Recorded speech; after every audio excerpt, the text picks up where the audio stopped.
Hello. तो आ गए। क्या हाल है सबके? Welcome to a brand new video series. और आज का पहला एपिसोड है। ये वीडियो थोड़ी अलग होने वाली है, ऑब्वियसली आप देख ही रहोगे सेटअप। तो इस वीडियो में हम लोग बात करने वाले हैं इस नई सीरीज के पहले एपिसोड के बारे में, which is about aliens are not real. तो ये एक स्टोरी है जो 2012 से 2015 के बीच में कुछ इवेंट्स हुए थे, उस पर रिलेटेड है। और इस स्टोरी जब ये इसने ब्रेकआउट किया था और जब ये इंटरनेट पे आई थी पूरी तरीके से, तो इसने लिटरली पूरी दुनिया को शॉक में रख दिया था। क्योंकि भाई कुछ अलग ही, कुछ नेक्स्ट लेवल ही इवेंट्स हो गए थे इसमें। और लोग जो एलियन के फैंस थे, एलियन थ्योरीज और ये सब, उनका तो भाई पर्सपेक्टिव ही बदल गया था। तो तैयार हो फिर? Let's write jump in. ये मेरा इंट्रो तो नहीं था यार, क्या? ओके, अपने इंट्रो में वापस आते हुए, कैरेक्टर बीच में ब्रेक करते हुए, लेट्स गेट स्टार्टेड बेबी। हाँ, तो स्टोरी की शुरुआत होती है 2012 में, जब एक कैलिफोर्निया के फोटोग्राफर, वीडियोग्राफर सॉरी, होते हैं जिनका नाम है एडम ड्यू। उनके पास उनके एक फॉर्मर बिजनेस पार्टनर का कॉल आता है, जिनके साथ वो काम किया करते थे। उसका नाम था जोसेफ बीजन। और उनका अचानक से कॉल आता है और वो कहता है कि भाई मुझे तुझसे मिलना है। तो वो सबसे पहले तो वो थोड़ा सा झिझक रहा था कि ऐसा क्या हो गया, बट वो जब फाइनली मिलता है तो जो उसकी हालत ख़राब होती है, क्योंकि उसको कुछ दिखाना होता है उसे।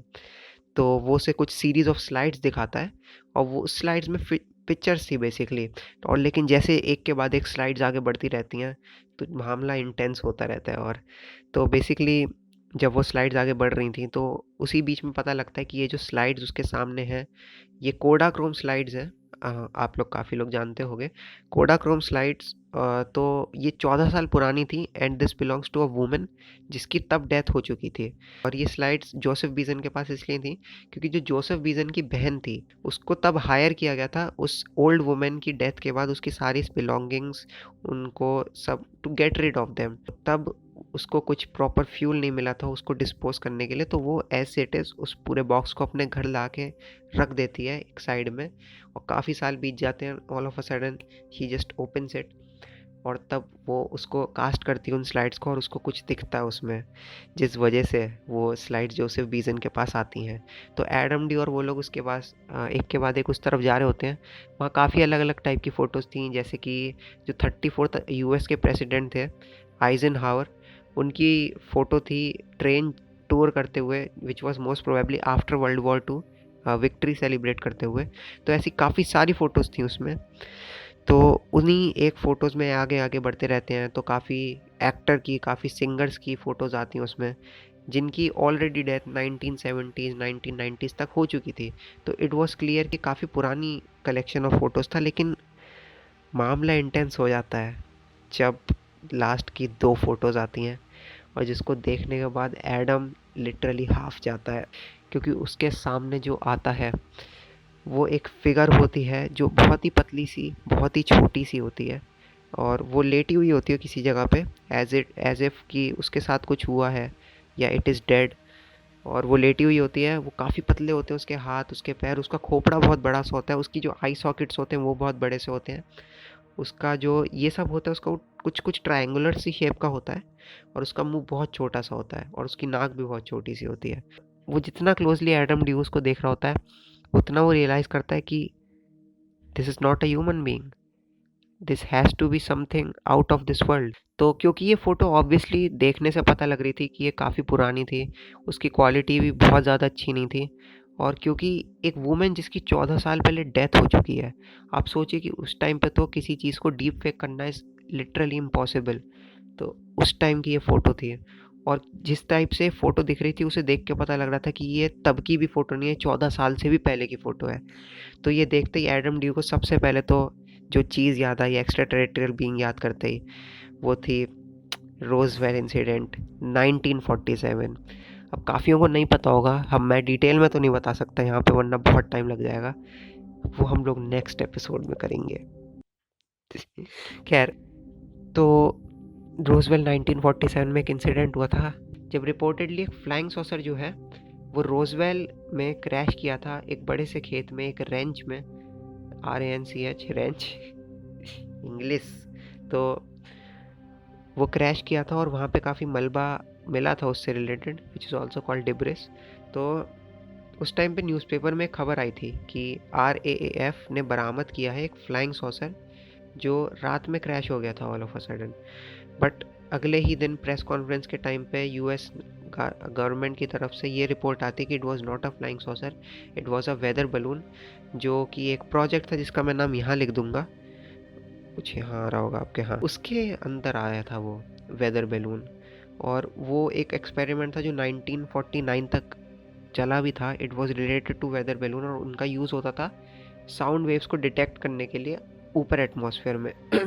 तो ये बात ठीक थी, फिर तब सब लोगों ने मान ली थी, क्योंकि जब वो लोग डेब्रिस को लेके गए थे, जितने भी ऑफिशियल्स थे, तो वो अपने साथ फॉइल, स्टिक्स और ये सारी चीज़ें लेके गए थे, विच वॉज कन्विंसिंग इनफ कि उसमें रबड़ भी था। तो वो कन्विंस कर गए थे कि okay it was maybe it was a weather balloon. लेकिन 31 ईयर्स तक सब लोगों ने जब ये माना, तो कहानी में कुछ ऐसे उलट फेर आए, कुछ ऐसी चीज़ें आई जिससे कन्विंस हो गए थे कि it was a US government's cover up, it was definitely not just a weather balloon.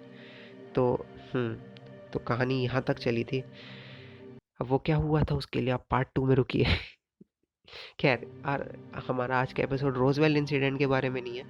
तो उसमें जो रिवलेशंस आई थी वो ये थी कि उसमें सिर्फ एक UFO क्रैश नहीं हुआ था, it was a very big conspiracy कि US गवर्नमेंट ने कवर अप कर लिया था सब कुछ।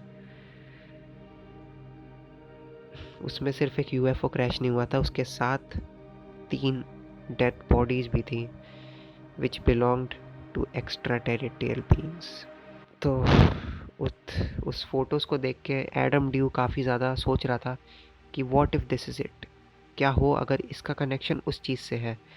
क्योंकि तो उन लोगों के पास सबसे पहला ऑप्शन ये था कि वो लोग they should look into this matter कि ये है किसकी। तो जब उन लोगों ने देखा who that old lady was, उसका नाम था हिल्डा रे green, if I am not wrong, मैं यहाँ पे लिख दूंगा उसका नाम। उसका फर्स्ट नेम हिल्डा था और उसका सेकंड नेम रे था, हिल्डा रे, लेट्स कॉल हर। और वो एक लाइसेंस्ड पायलट थी, जो पार्ट टाइम पायलट थी, और इसके साथ साथ वो एक अटर्नी भी थी, बेसिकली वो एक लॉयर थी। और उसके जो हस्बैंड थे वो जियोलॉजिस्ट थे। तो आप समझ पा रहे हैं कि इसका कहीं से कोई लेना देना नहीं है एलियन से। बट ये लोग बहुत ट्रैवल करते थे and they had no kids. तो ये बात सुन के बीजन और ड्यू थोड़े से हैरान थे। और इसी के टाइम पे बीजन कांटेक्ट करता है टॉम कैरी को। बीजन टॉम कैरी बेसिकली एक आदमी होता है जो इसी फील्ड में काफ़ी काम कर चुका था, उसको जर्नलिज्म की काफ़ी नॉलेज थी, उसने एंथ्रोपोलॉजी भी पढ़ी थी और वो काफ़ी रिसर्च कर रहा था UFOs और एलियन से रिलेटेड चीज़ों पे। तो बीजन टॉम कैरी को कांटेक्ट करता है। तो बीजन ने सबसे पहले जब कैरी को कांटेक्ट किया तो उसने ईमेल भेजा उसको, और कैरी काफ़ी ज़्यादा एक्साइटेड था इसको देखने के लिए। बट अगेन कैरी ने बहुत एक्सपीरियंसेस लिए थे, तो उसको लग रहा था कि एंड में इस बार भी उसके हाथ कुछ नहीं लगेगा। बट सरप्राइजिंगली जब उसने ईमेल भेजा और उन लोगों ने नॉन डिस्क्लोजर कॉन्ट्रैक्ट के अंदर जब बात करनी शुरू करी, तो कैरी बहुत ज़्यादा हैरान रह गया जो उसके सामने उसकी स्क्रीन पे उसको दिख रहा था। कैरी ने जब उसको ध्यान से एनालाइज किया तो उसको पता लगा कि उसके सर पे कुछ निशान है और उसके बाकी शरीर की जगहों पे भी काफ़ी सारे धब्बे हैं, जिनको देख के ये तो कंफर्म हो गया था कि वो सर का निशान कुछ अलग है। और जब वो उसने पूरे को एक साथ देखा तो कैरी भी एक सेकंड के लिए श्योर हो चुका था कि this is definitely not a human being. वो बहुत छोटा था, उसके 10 पेयर ऑफ रिब्स थे एज इट वॉज डिस्क्राइब्ड। तो ये सब देखते ही कैरी बहुत ज़्यादा जोश में आ गया था और उसने बीजन के साथ मिलके उसने कहा कि हम अब इन्वेस्टिगेशन शुरू करते हैं। तो इसका अगला फेज शुरू होता है इन्वेस्टिगेशन का। तो इन्वेस्टिगेशन शुरू होती है, वो काफ़ी सारे प्रोफेसर्स के पास उसको लेके जाते हैं, काफ़ी सारे कलर एक्सपर्ट्स के पास, काफ़ी सारे एनिमेटर्स के पास, और स्लाइड की कार्डबोर्ड्स भी काटते हैं जिससे कि वो देख पाएँ, उनको कोई आइडिया लग पाए कि ये कौन सी डेट की थी। एंड वो लोग इसके अलावा वो लोग कोडक हेडक्वार्टर्स में भी लेके जाते हैं उसको न्यूयॉर्क में, ये वेरीफाई करने के लिए कि ये आखिर आई तो आई कहाँ से। तो इसके बाद जो शॉकिंग सबसे ज़्यादा रिकवरी होती है, जो शॉकिंग रिपोर्ट्स आती हैं उससे रिलेटेड, वो ये थी कि जो स्लाइड्स थी वो रियल थी। यस, वो जो एक्स्ट्रा टेरिटोरियल बीइंग जैसा जो लग रहा था, that was real, that was not a deep fake. That was not edited, that was not photoshopped. और ये 2012 की कहानी है, तो ऑब्वियसली यू नो कि तब फोटोशॉप उतना ज़्यादा कॉमन नहीं था जितना ये आज के टाइम पे हो चुका है।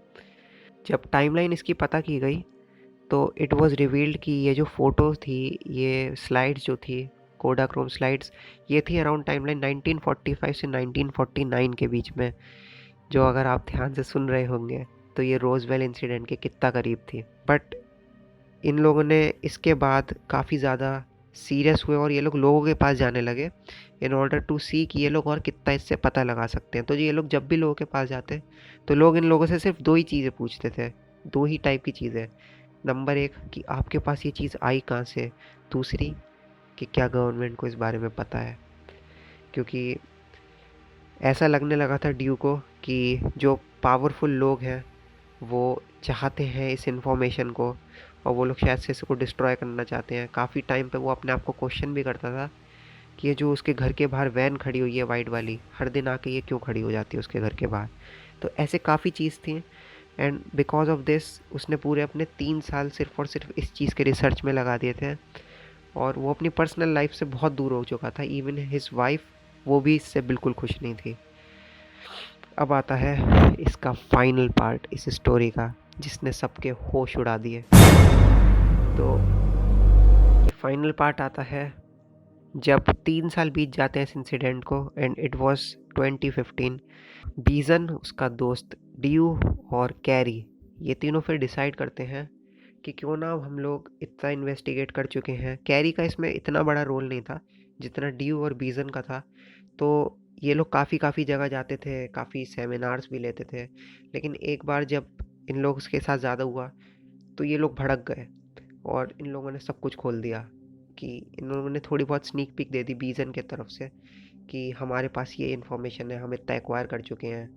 बिकॉज यू नो जो यूएफओ वर्ल्ड वाले लोग थे जो एकदम फ्रीक्स थे, दे वांटेड समथिंग, सो बीजन गेव देम। तो इसी के चलते उन लोगों ने 2015 में एक प्रोग्राम को रखवाया जिसका नाम था बी विटनेस। और यही था उसका फाइनल पार्ट जहाँ से इस स्टोरी का डाउनफॉल शुरू हो गया।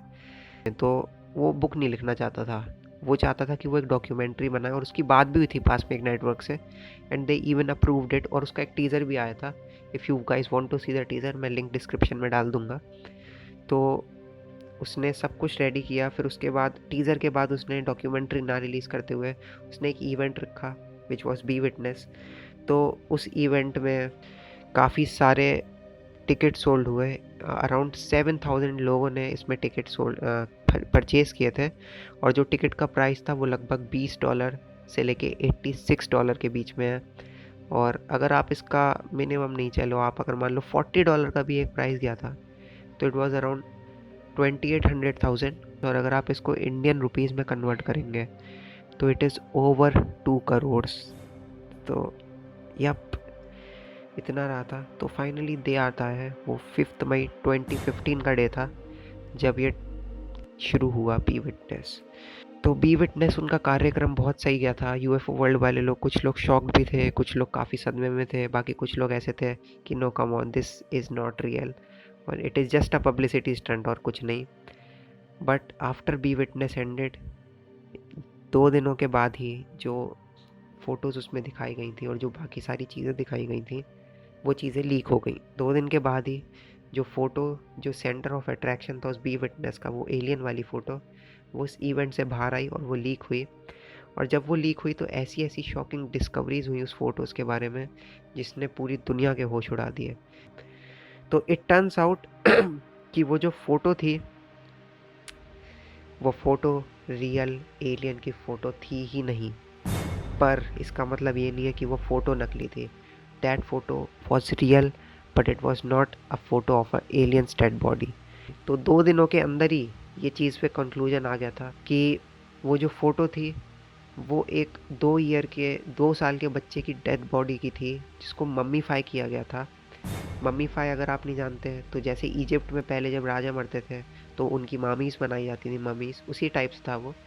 तो अगर उसकी जब इन्वेस्टिगेशन की गई तो पता लगा कि जो बॉडी है तो उसके इस तरफ की जगह पे उसकी कॉटन शर्ट भी है, और वो एक बच्चा था जो 1896 के अराउंड मर गया था, और उसकी बॉडी को जहाँ से खोद के लाया गया था और जिस म्यूज़ियम में रखा गया था, उस सब की डिटेल सामने आ गई थी, और it was cross verified, it was a dead and for बीजन एंड ड्यू कि this is not an aliens body.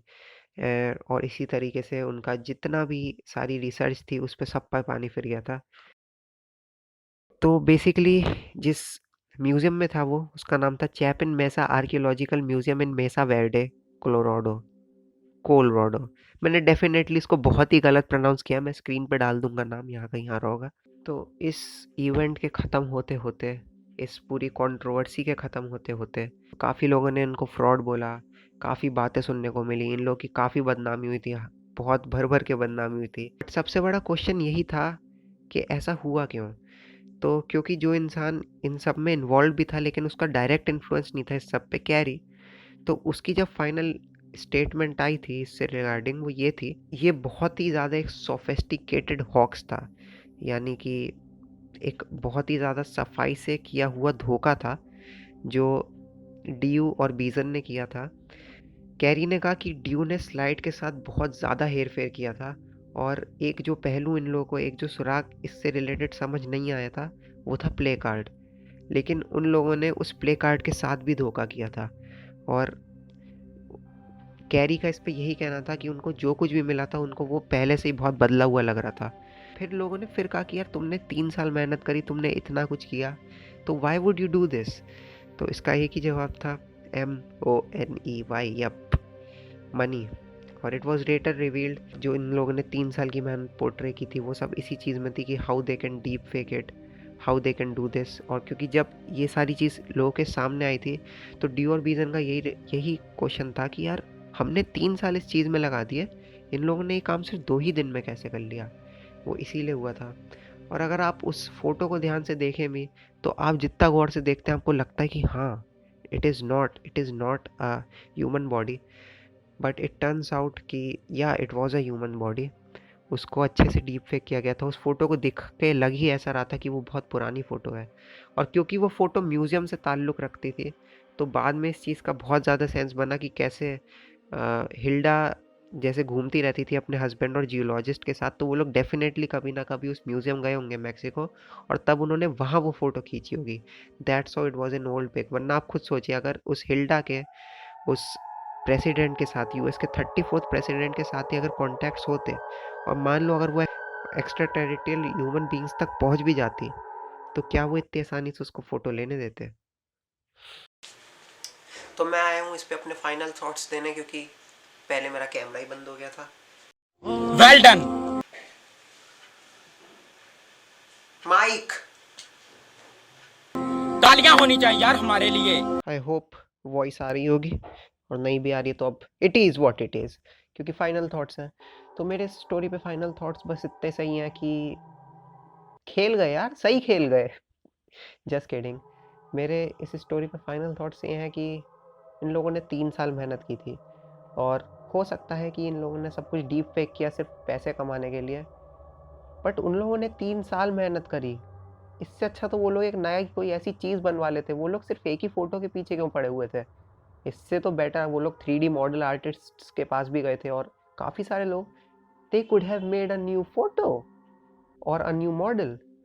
मेरे हिसाब से एक और ये भी चीज़ मैं कहूँगा कि मे भी उन लोगों को किसी और चीज़ पे ज़्यादा फोकस करना चाहिए था, और उन लोगों ने किसी और चीज़ पे ज़्यादा फोकस किया। उन्होंने पूरा का पूरा एडवर्टाइज इस चीज़ के अराउंड किया था कि उनको कुछ ऐसी फ़ोटोज़ मिली हैं जो एलियन लाइफ प्रूव करती हैं, विच वॉज रॉन्ग। उन लोगों ने अगर 3 साल मेहनत की थी तो उन लोगों को और एलिमेंट्स भी दिखाने चाहिए थे, या हो सकता है उन्होंने दिखाए हों, बट क्योंकि उनमें से एक चीज़ फेक निकली, कोई उस चीज़ पे फोकस ही नहीं कर रहा है। और लास्ट बात ये भी है कि अगर ये चीज़ सब फेक ही थी तो क्यों लोग उनसे हमेशा यही पूछते थे कि does government know about this, या फिर does military know about this. खैर, it is a very messed up thing, but I think इस शख्स ने काफ़ी कुछ गड़बड़ी की है।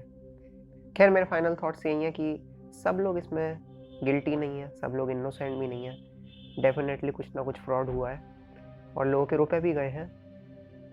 It is a very messed up thing. मैं आपका ओपिनियन जानना चाहता हूँ कि आप लोगों को क्या लगता है, क्या एडम डी और जोसेफ बीजन गिल्टी थे, या इसमें कुछ हेर फेर है। तो अगले पार्ट में मिलते हैं या अगली वीडियो में मिलते हैं, जो जल्दी ही आएगी शायद। देखो लाइक्स वाइक्स कर दो तो जल्दी आ जाएगी। ओके, अगर आपको वीडियो पसंद आई है तो लाइक कर दो, कमेंट, शेयर। अगली वीडियो में मिलते हैं। Goodbye, take care, thanks for watching, bye.